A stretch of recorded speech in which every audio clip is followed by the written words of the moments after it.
Hi everyone, and welcome to a new video segment that I'll be doing. It's going to be called Your Tuesday Toolbox. Today it's a stamping video, a card video, but it doesn't always mean that they will be Stampin' Up paper crafting tools. We could be exploring different tools in the kitchen, different tools for flawless makeup application, tools for cleaning your home, tools for organizing, all kinds of tools. So always check on Tuesdays for our Tuesday toolbox. So let's get started with today's tool focus.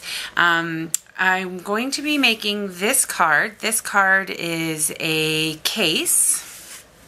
It's a complete case, actually, from the talented Heather Summers, who is the Artisan and Artisan Award winner this year and last year. And also, I am very privileged to be in her downline with Stampin' Up.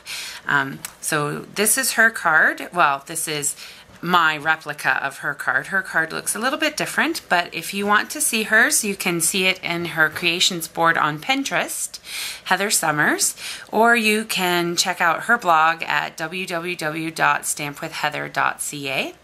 And I'll have that link down in the description, as well as when we make this card, all the dimensions, things like that, I will post in the description as well as on my blog. So let's get started.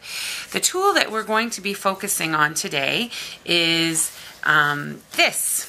Very simple. It looks like a very simple thing, but it is, and it is a simple tool, but the effect that it makes and the difference and the impact that it has on your crafting is significant. Now, most people know this piece of foam as a paper piercing foam, and so what I mean is you would place your paper onto the foam and then use a template to pierce a design with the pokey doodle.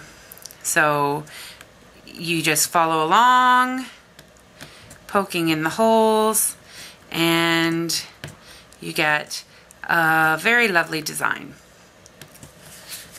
like that. So I hope you can see that. But the actual name of this tool is a Stampin' Pierce mat, and that means that it's also made to be stamped as that underlayer to give you a cushion for your rubber stamps. It wasn't until recently. I've been making cards for about 7 years, and I've been a demonstrator about a year and a half. But it was only recently when we came out with this in the new catalog that I saw the name and it said Stampin' Pierce, because I've never seen anybody stamp with it, and so I thought I need to look into that. So let me show you how it works. First, I'll show you an image stamped without the Stampin' Pierce mat. So we're going to be using Real Red for our card. So I've got my Real Red ink, and we'll ink it up really good. Looks like it. Make sure I've got ink on all of it. Tap, tap, tap. And we'll just go straight down, even pressure, and there. And you saw me ink it really well. I smooshed it around, stamp, stamp, stamp, and still, if you can see, it's still got these little bits of white. It's not a solid image. It's not as crisp, and the ink just isn't as covered as well as I would like it. So now, let me show you the difference on what it would look like if I use my Stampin' Pierce mat. So here's my mat. I'll bring that in, put that down. Again, I'm just going to ink it up just like I did the last time.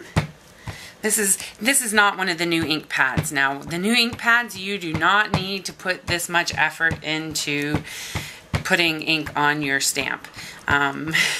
This is, not only is this an older ink pad, it's an old ink pad. This is one of my originals from about 6-7 years ago.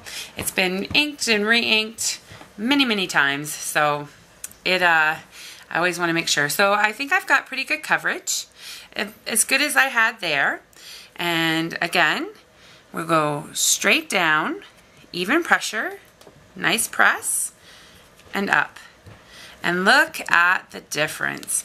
Just look how, like, it's a darker color. The lines are outlined better. The edge of the boot is filled in a little bit better. Just all around, just a much crisper image. And if you combine that with the new ink pads, which gives such a lovely even ink coverage to your stamps, you're going to have flawless stamping every time. So that's the tool. You can use it for paper piercing and you can use it for stamping. I highly recommend using it for stamping. I only have the one. You can see that this is my piercing one, all the little holes. I am going to be getting myself a second one that I'm going to set aside exclusively for stamping. It's one of those tools where as a new stamper, I thought, oh, I don't need that. And now that I can see the difference that it makes, I do need that. So anyway.